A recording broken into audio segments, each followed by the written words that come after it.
tradisi nyujungi beras piher suku Karo. Definisi: nyujungi beras piher adalah tradisi ucapan syukur suku Karo dengan meletakkan beras di atas kepala orang keluarga yang sedang bersyukur.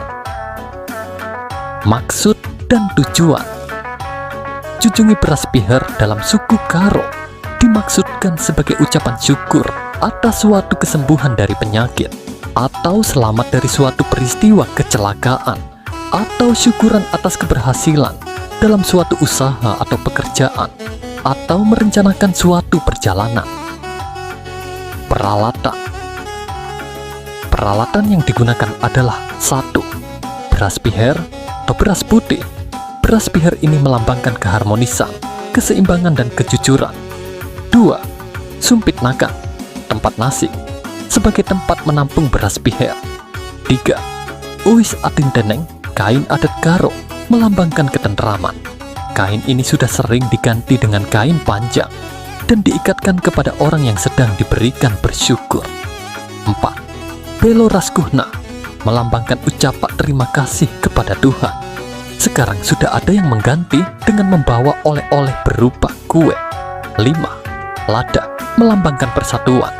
Sira atau garam, melambangkan kewibawaan. Naruh, telur ayam, melambangkan pengaruh. 6. Tumba rumpu kuling-kuling, kulit binatang, melambangkan kekeluargaan. Benda ini sudah jarang diikutkan dalam tradisi ini. Oknum pelaksana: orang yang meletakkan beras piher di atas kepala keluarga yang sedang bersyukur adalah sebagai berikut. 1.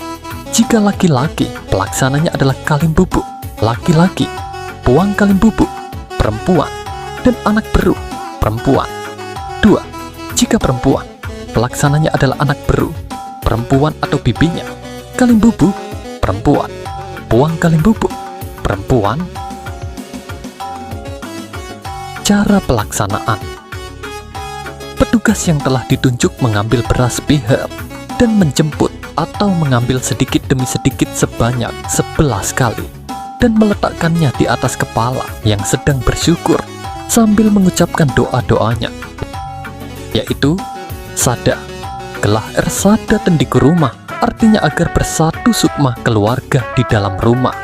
2. Ula erdudua ukur muat si mahuli, artinya berpendirian dalam melakukan hal yang baik.